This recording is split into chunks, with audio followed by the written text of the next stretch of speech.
નમસ્કાર. આગલા અધ્યાયમાં આપણે સાંભળી રહ્યા છીએ વ્યાસજી અને સુખદેવજીની વચ્ચે થયેલી વાર્તાલાપની વાત. બહુ અદ્ભુત સંવાદ છે. વ્યાસજીને ખૂબ પ્રયત્ન 100 વર્ષ તપ કર્યા પછી શિવા અને શિવની ભક્તિ કરી છે ત્યારે પુત્ર પ્રાપ્તિ થઈ છે. અને પુત્ર પણ કેવો અદ્ભુત, સુખદેવજી. અને એ સુખદેવજી ફટફટ મોટા થઈ ગયા છે. જ્યારે જન્મ થયો ત્યારે જ એમના માટે દંડ અને કમંડળ જમીન પર પડ્યા છે આકાશમાંથી. સુખદેવજીને બૃહસ્પતિ પાસે મોકલ્યા છે વ્યાસજીએ ભણવા માટે. બ્રહ્મચર્યાશ્રમ ચાલે છે, જ્ઞાનોપાર્જન થઈ રહ્યું છે. અને સુખદેવજી જ્યારે ત્યાં ભણી રહ્યા છે ને થોડા સમય પછી પાછા આવ્યા છે. પિતાને કહે છે કે પિતા, મને હવે બૃહસ્પતિજી પાસેથી જેટલું જ્ઞાન મેળવવાનું હતું એ મેળવી લીધું છે. તમે મને તત્વ જ્ઞાન આપો. મારે સંન્યાસી બનવું છે. વ્યાસજી ચિંતિત થયા છે. વ્યાસજીને હતું કે મારો પુત્ર મોટો થશે, ગૃહસ્થાશ્રમ ચલાવશે અને પછી ક્યારેક સંન્યાસ આશ્રમમાં જશે. એટલા માટે તો પુત્ર પ્રાપ્તિની ઈચ્છા કરી છે. પણ આ તરફ પુત્રએ કહી દીધું કે પિતા, મારે તો સંન્યાસ લેવો છે. વ્યાસજી ખૂબ વ્યથિત થઈ ગયા છે. અને પછી એમણે સુખદેવજીને અદ્ભુત જ્ઞાન આપ્યું કે ગૃહસ્થાશ્રમની જરૂર કેમ છે. અને સુખદેવજીએ સામે વળતો સંવાદ કર્યો છે કે પિતા, હું આ બધામાં જોડાઈશ. આ મનુષ્ય દેહ મળ્યો છે માંડ કરીને, અને એમાં તમે મને પાછો યોનિ માર્ગમાં નાખવા માંગો છો. હું તો અયોની જ જન્મ્યો છું, અરણીમાંથી પેદા થયો છું, અને ત્યાં તમે મારી સાથે આવું કરવા માંગો છો. એટલે પિતા પણ વધારે પાછા ચિંતિત થયા છે કે હવે શું કરવું. અને સમજાયું છે કે આ પુત્રની વાત તો સાચી છે. એટલે હવે પુત્રને કોઈ પણ રીતે સમજાવવો શક્ય નથી. એટલે વ્યાસજીએ કીધું કે તું છે ને, મેં રચ્યું છે એ દેવી ભાગવત વિશે વિચાર, ત્યાં તને તત્વજ્ઞાન મળશે. અને એની શરૂઆતમાં વ્યાસજી હવે એની હિસ્ટ્રી સમજાવે છે. અદ્ભુત તાર્કિક દલીલો થઈ ચૂકી છે. એટલે વ્યાસજી હવે સુખદેવજીને કહે છે કે કેમ આ દેવી ભાગવત વાંચવું, શું કરવા, વાય ઇઝ ધ ક્વેશ્ચન. એનો જવાબ આપી રહ્યા છે. એટલે વ્યાસજી કહે છે કે એકદમ જ એવું થયું કે વિષ્ણુ ભગવાન પોતાની નિંદ્રામાં સૂતા છે અને ત્યાં જોયું તો એકદમ જ ત્યાં સાગરની વચ્ચે એકદમ બાળ સ્વરૂપ થઈ ગયા છે. બાળ મુકુંદમ વટસ્ય પત્રસ્ય. વડના પત્તા પર બાળ મુકુંદની જેમ સૂતા છે વિષ્ણુ ભગવાનને વિચારવા માંડ્યા કે આ ક્યાંથી થયું. આ આખું આકારણ જે જળ છે એમાં એકદમ જ આવું પ્રગટ ક્યાંથી થયું, મને બાળ રૂપ કોણે કરી દીધો. અને ત્યાં એ દેવીનો પ્રાદુર્ભાવ થયો અને દેવીએ અર્ધશ્લોકી મંત્ર કીધો છે. આ જગતમાં જે બધું છે એ હું જ છું અને હું એક જ સનાતન છું. આવી વાત થઈ ગઈ છે. એટલે આજના અધ્યાયની શરૂઆત આપણે ત્યાંથી કરવી છે. વ્યાસજી કહે છે કે વટના પત્ર પર સૂતેલા વિસ્મયયુક્ત જનાર્દનને જાણીને મહાદેવી હાસ્ય કરીને બોલ્યા. એ કહે છે, હે જનાર્દન, તને વિસ્મય કેમ થયો છે?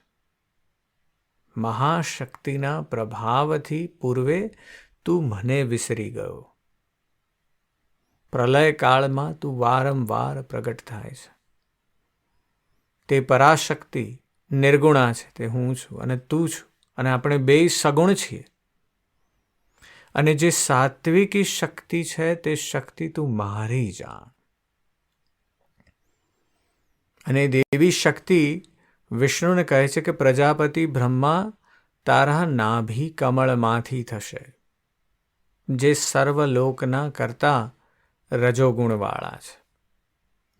આ કથાની શરૂઆત ક્યાં થાય છે? આ કથા જોડાયેલી છે આપણા સર્વપ્રથમ જ્યારે વિષ્ણુ પુરાણ આપણે સાંભળ્યું, શ્રી ભાગવતમ સાંભળ્યું, એમાં સર્વપ્રથમ શરૂઆત ત્યાંથી થાય છે કે બ્રહ્માજી વિચારવા માંડે છે કે હું કોણ છું, ક્યાંથી આવ્યો છું.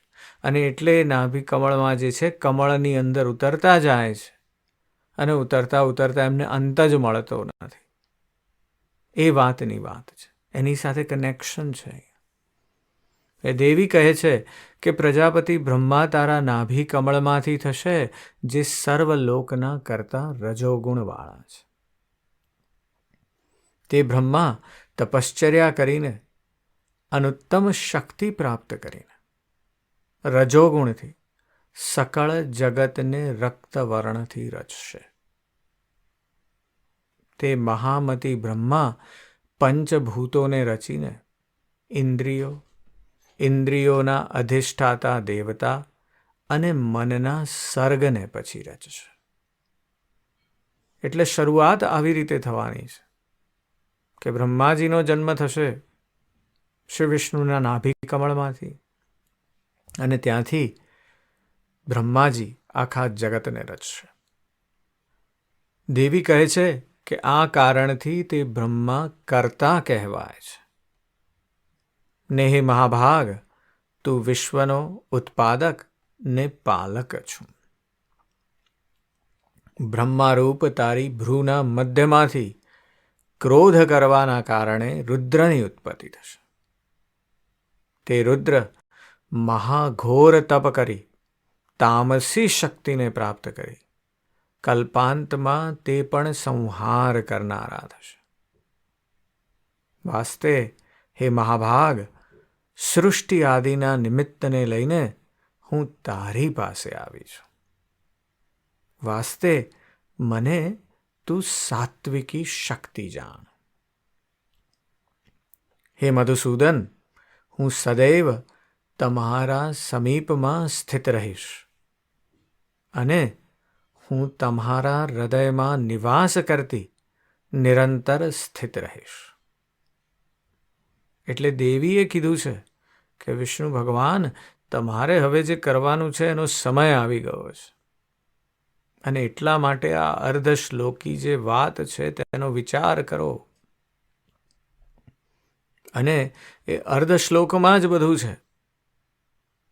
એમાં ત્યાંથી જ બ્રહ્મા, ત્યાંથી જ રુદ્ર બધાનો પ્રવેશ થશે.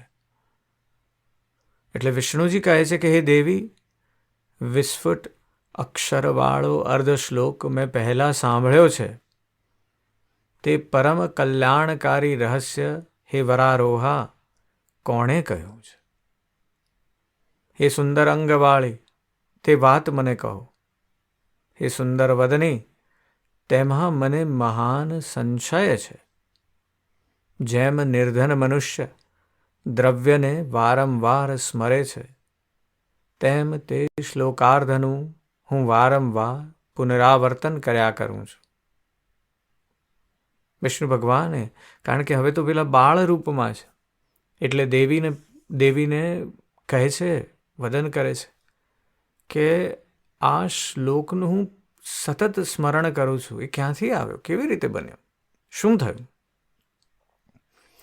એટલે વ્યાસજી કહે છે કે વિષ્ણુના વચન સાંભળી ચારુહાસિની મહાલક્ષ્મી હસીને પ્રેમથી બોલ્યા. તે કહે છે કે હે શૌરી, મારું વચન સાંભળ. તું મને સગુણા ચતુર્ભુજ વાળીને જાણે છે, પણ ગુણત્રયના અપચય રહિત સામ્યવસ્થા રૂપ માયોપાદિક બ્રહ્મરૂપા એવી મને નિર્ગુણાને જાણતો નથી. આ મહાભાગવત તેવી મેં નિર્ગુણા દેવીએ સમસ્ત વેદોના સારરૂપ પ્રગટ કર્યું છે, એમ તું જાણ.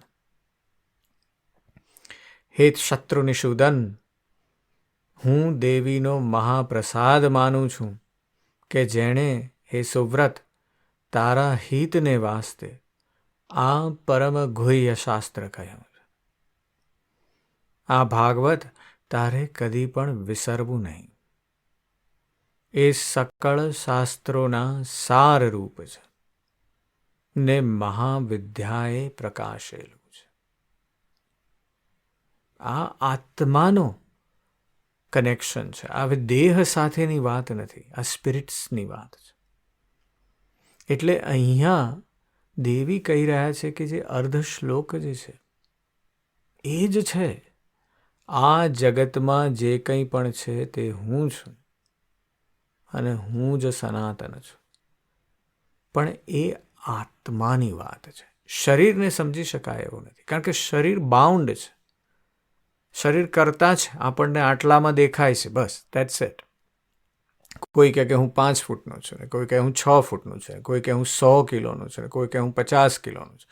પણ એમાં બંધાયેલા છીએ. આત્માને ક્યાં બાંધો? એ તો સર્વવ્યાપી છે. અને એ સર્વવ્યાપી જે છે એ હું છું એ સમજવાનું છે. એ અર્ધ શ્લોકમાં બધું જ આવી જાય છે. પણ આપણે શરીર સાથે એટલા અટેચ થઈ જઈએ છીએ કે આપણે એ મહત્વની વાતને, એ મર્મની વાતને ભૂલી જઈએ છીએ.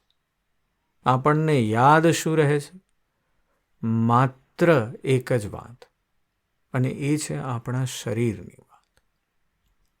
એટલે દેવી કહે છે કે આ ભાગવતને તારે કદી પણ વિસરવું નહીં. તે સકળ શાસ્ત્રોનો સાર છે. આનાથી અધિક ત્રિલોકીમાં કશું વૈદ્ય નથી. તું દેવીને પ્રિય છો, તેથી દેવીએ આ રહસ્ય તને કહ્યું છે.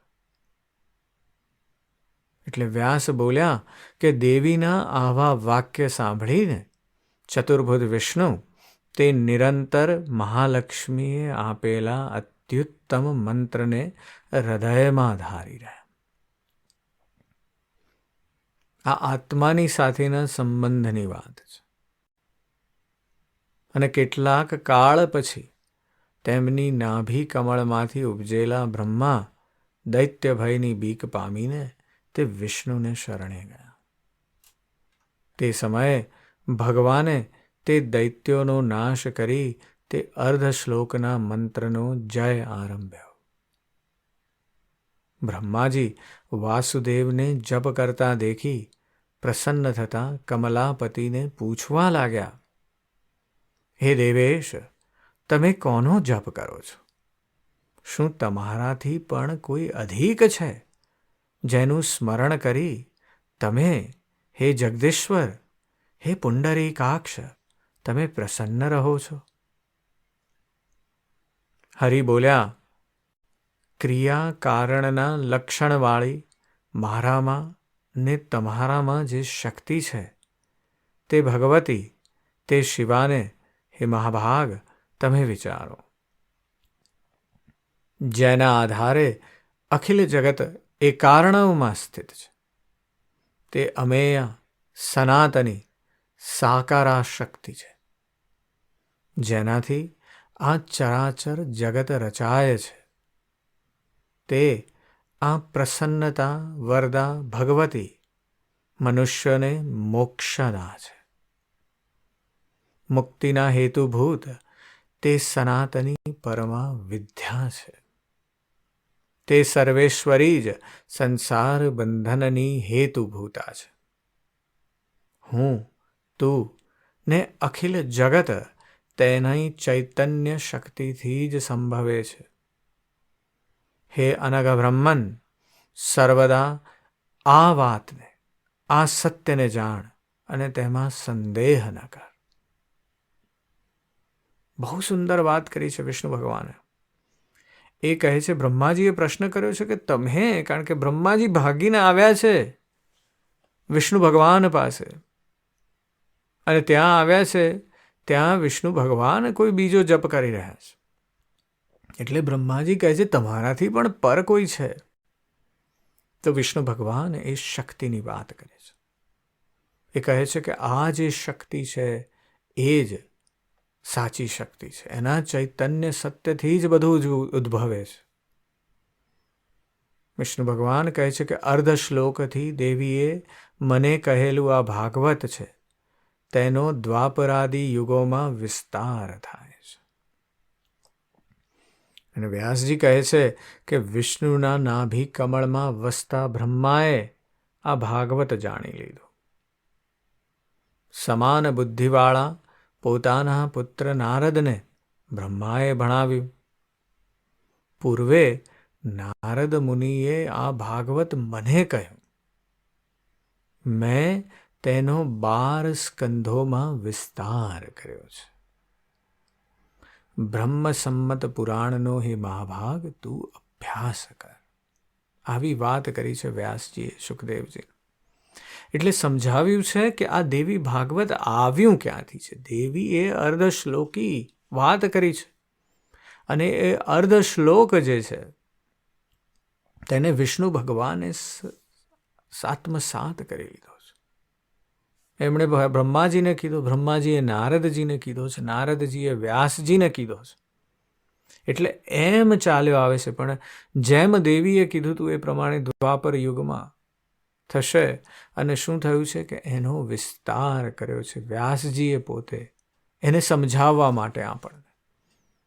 કારણ કે આપણે એ સમજી શકતા નથી. આપણે કુંઠિત છીએ કારણ કે આપણે આપણા બોડી સુધી જ, આપણા શરીર સુધી જ સમિત છીએ. આપણે એનાથી બહાર જોઈ શકતા નથી. આપણને એમ થાય છે કે આપણી આંખો જોઈ શકે છે. પણ આંખો બંધ કર્યા પછી તમે કેટલું જોઈ શકો છો? હું અત્યારે તમને એમ કહું કે તમે આંખો બંધ કરો ને તમે ગ્રહ શનિને જુઓ તો ફટાક લઈને તમારું મન એ શનિ ગ્રહ અને એની આસપાસના વલયોને જોવા માંડે છે. તો તમારા મનના જે ચક્ષુ છે એની અંદર તો જબરજસ્ત કેળવણી છે. પણ એ મનના ચક્ષુ બંધ છે. મન કી આંખે ખોલ, એવી વાત છે. એટલે એ મનના જે ચક્ષુ છે એને ખોલવા માટે વ્યાસજીએ આપણને દેવી ભાગવત કીધું છે. આપણને સમજાવવા માટે. પોતે તો સમજી ચૂક્યા છે અર્ધ શ્લોકમાંથી જ. પણ એના માટે આપણને 12 સ્કંધની જરૂર પડે છે. અને છતાંય સમજાતું નથી. એટલા માટે વ્યાસજી કહે છે કે આનો અભ્યાસ કર. પોતાના પુત્રને સુખદેવજીને કહે છે. વ્યાસજી કહે છે કે તે પુરાણ પંચલક્ષણયુક્ત તથા દેવીના ઉત્તમ ચરિત્રોમય છે. તત્વજ્ઞાન રસથી ભરેલું છે. સઘળા પુરાણોમાં ઉત્તમોત્તમ છે. ધર્મશાસ્ત્રોના સરખું પવિત્ર ને વેદોના અર્થયુક્ત છે. વૃત્રાસુરના વધવાળું, નાના આખ્યાનોવાળું, બ્રહ્મ વિદ્યાના ભંડારરૂપ અને સંસાર સાગરને તરવા નૌકારૂપ આ ભાગવત પુરાણ છે. અને આપણે બધાએ, તમે આ સાંભળી રહ્યા છો એનું કારણ એ જ છે કે તમારે આ સંસાર સાગરને તરવો છે. પણ એ તરવા માટે, એ મનની આંખોને ખોલવા માટે આ સાંભળવું જરૂરી છે, સમજવું જરૂરી છે, મર્મ એનો સમજવો જરૂરી છે, ચિંતન કરવું જરૂરી છે. વ્યાસજી કહે છે કે હે મહાભાગ શુક, તું પાત્ર છો, અધિક વિદ્વાન છો. વાસ્તે હે પુરુષોમાં શ્રેષ્ઠ આ ભાગવત તું જાણ. 18 સહસ્ત્ર શ્લોકના સંગ્રહવાળું, અજ્ઞાનને નાશ કરનારું, દિવ્ય જ્ઞાન સૂર્યને ઉદય કરનારું, સુખ શાંતિ આપનારું ને લક્ષ્મી તથા દીર્ઘાયુ આપનારું તથા શ્રોતા, વક્તા ને પુત્ર પૌત્ર આપનારું આ પુરાણ છે. લોમહર્ષણના પુત્ર સુત મારા શિષ્ય છે. તે તારી સાથે આ પુરાણ સંહિતાનો અભ્યાસ કરશે. એટલે સુતજી કહે છે મુનિઓને કે એમ કહી મને તથા શુકદેવને વ્યાસ ગુરુએ આ પુરાણ ભણાવે. તે અતિ વિસ્તારયુક્ત પુરાણ મેં ધારણ કરી લીધું અને પુરાણ ભણીને શુકદેવ વ્યાસ મુનિને ત્યાં રહ્યા. આ દેવી ભાગવતમાં પ્રતિપાદિત અર્થ સંન્યાસશ્રમ વિના સ્વીકાર યોગ્ય નથી, કારણ કે ચિત્ત વિક્ષેપાદિ દ્વારા એ અર્થોનો અનુભવ થવો શક્ય નથી. તો કયા પ્રકારથી સંન્યાસાશ્રમ પૂર્વક તે તત્વ મને પ્રાપ્ત થાય એવી ચિંતા કરતા શુકદેવ બ્રહ્મપુત્ર નારદની જેમ શાંતિને પ્રાપ્ત ન થયા. શુકદેવજીએ આ ભાગવત પુરાણ ભણી તો લીધું, પણ એમને અંદરથી થયું કે આ સંન્યાસાશ્રમ વિના આટલા ગૂઢ તત્વજ્ઞાનને સમજી કેમ શકાશે. સંન્યાસ વિના આનું સમજવું શક્ય નથી એવી એમને ચિંતા થઈ છે, અને એટલે જ મનમાં શાંતિ થતી નથી. મનમાં ઉદ્વેગ છે શુકદેવજીના, કારણ કે એમનું મન જ સંન્યાસને વરી ગયું છે. એ કહે છે આ બધાની કોઈ જરૂર જ નથી, બસ બહાર નીકળી જાઓ. તેન ત્યક્તેન ભુંજિતા, બધું ત્યાગી દો અને તો જ ભોગવાશે, તો જ પેલું ત્યાં એની જોડે સંબંધ બંધાશે. એટલે શુકદેવજી અતિ ચિંતિત છે, અને એટલે શુકદેવજીએ અતિભોજનનો ઉપવાસનો ત્યાગ કર્યો છે.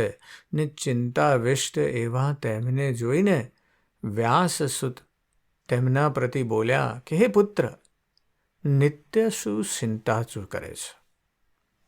હે માનવ, તું વ્યગ્ર કેમ છે? કરજદાર નિર્ધનની જેમ નિત્ય ધ્યાન પરાયણ કેમ રહે છે? હું પિતા જીવતો છતાં તને શું ચિંતા છે પુત્ર? યથેચ્છા સુખ ભોગવ ને મનોગત શોકનો ત્યાગ કર. શાસ્ત્રોક્ત જ્ઞાનનું ચિંતન કર ને વિજ્ઞાનમાં મતિ રાખ. મારી વાણીથી જો તારા મનમાં શાંતિ ન થાય તો હે સુવ્રત, પુત્રવત પાલન થતી એવી મિથિલા નગરીમાં જનક પાસે જા. તે રાજા તારો મોહ હણશે. સે સત્યનો નિધિ ધર્માત્મા જનક નામનો રાજા છે. હે પુત્ર, તેની પાસે જા ને તારો સંદેહ દૂર કર. તારી ઈચ્છાનુસાર તેને તું વર્ણાશ્રમ ધર્મો બાબત પ્રશ્ન કર. તે રાજર્ષિ જનક જીવન મુક્ત બ્રહ્મજ્ઞાની અને પવિત્ર છે.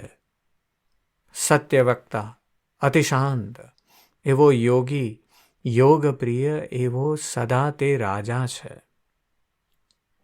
સુત બોલ્યા, અતુલ તેજસ્વી વ્યાસના વચન સાંભળી અરણીસ ભવ મહાતેજસ્વી શુકદેવ બોલ્યા કે હે મહાત્મન, મને તો એ વાત દંભ સમાન ભાસે છે કે જીવન મુક્ત ને વિદેહી છતાં હર્ષયુક્ત થઈ રાજ્યનું શાસન કરે છે. હે પિતા, તે જનક રાજા તો મને વંધ્યાપુત્ર સદૃશ જણાય છે. રાજ્ય કરતા છતાં વિદેહ શી રીતે છે? આમાં મને અદ્ભુત સંદેહ છે. નૃપપવર એવા વિદેહ જનકના દર્શનની મને ઈચ્છા છે. તે નૃપ કમળપત્ર પર જળની જેમ સંસારમાં નિર્લેપ કેમ રહી શકે છે? વિદેહ રાજામાં મને મહાન સંશય હેતાત છે.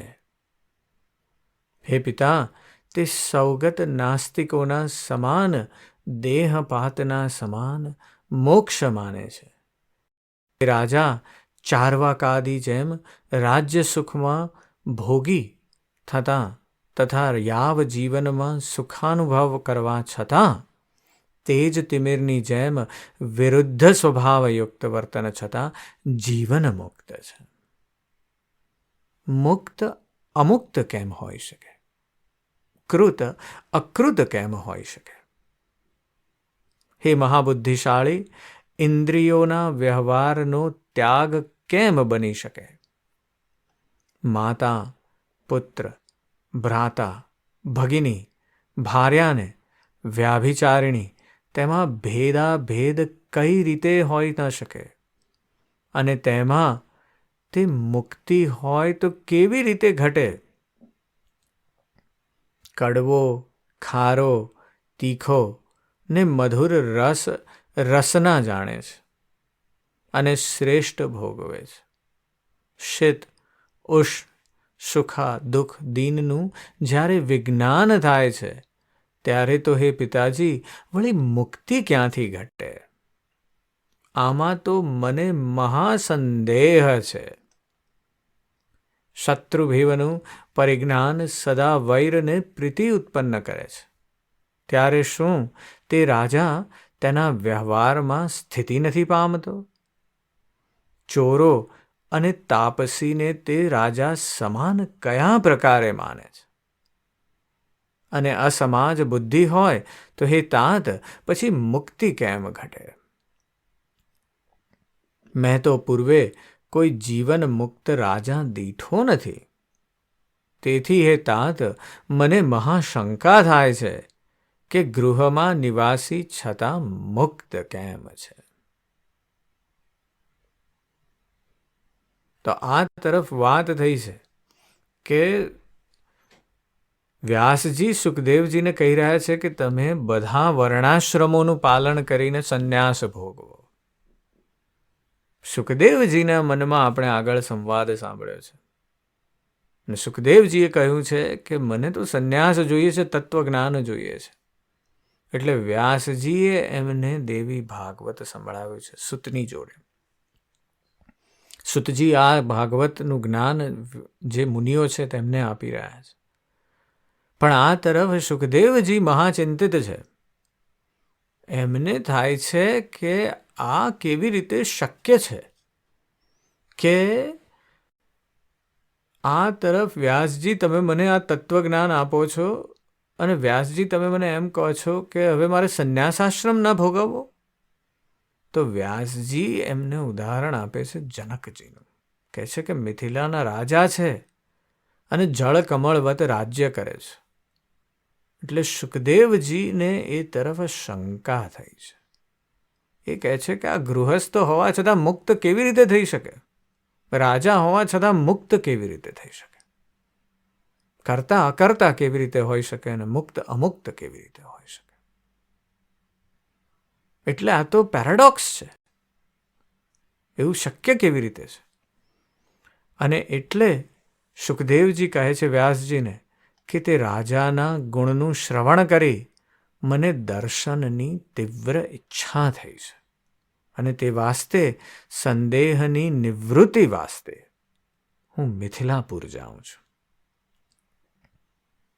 અને એ વાત આજે આપણી વાત છે. આપણને પણ આવા જ સંદેહ થાય છે. મેં જ્યારે એમ કીધું કે આપણે પેલું અર્ધશ્લોકી સમજવાનું છે ત્યારે આપણે ફરીવાર આપણા કુંઠિત મનથી એને જોવાનો પ્રયત્ન કરીએ છીએ. આત્માની દ્રષ્ટિથી નથી કરતા, મનની દ્રષ્ટિથી નથી કરતા, પણ આપણા શરીરની દ્રષ્ટિથી કરીએ છીએ. અને એટલા માટે આપણે કુંઠિત રીતે એ ઘટનાને જોઈએ છે કે હું એ સનાતન કેવી રીતે હોઈ શકું? હું એ વિશાળતાનો ભાગ કેવી રીતે હોઈ શકું? હું જે એ વિશાળ છું એવી રીતે કેવી રીતે હોઈ શકું? અહમ બ્રહ્મોસ્મિ. કેવું અઘરું છે. કહી દેવું બહુ ઇઝી છે પણ સમજવું ખૂબ અઘરું છે. એટલે સુખદેવજી ત્યાં બેઠા છે અને વિચારે છે કે સંન્યાસ વિના શક્ય નથી. ને વ્યાસજી કહે છે કે જનક રાજાએ મિથિલામાં આ કરી ચૂક્યા છે. અને એટલે સુખદેવજી હવે મિથિલાપુર જવાનું વચન લઈને બેઠા છે. અને એ આપણે આગલા અધ્યાયમાં વાત કરવી છે. આજે આપણે એ ચિંતન કરવાનું છે કે આપણે કેવી રીતે એ મનને એ આત્માની જોડે સંબંધ બાંધીએ કે જે એની સાથે એ દિવ્ય શક્તિનો પાત્ર છે, એ દિવ્ય શક્તિ સાથે જોડાયેલો છે, એ જ દિવ્ય શક્તિ છે. અને એટલા માટે એની તરફ આજે ખૂબ ચિંતન કરીએ, ખૂબ મનન કરીએ. આજે બસ આટલું જ. હું તમારી અંદર બેઠેલા તે પરમ તત્વને પ્રણામ કરું છું. નમસ્કાર.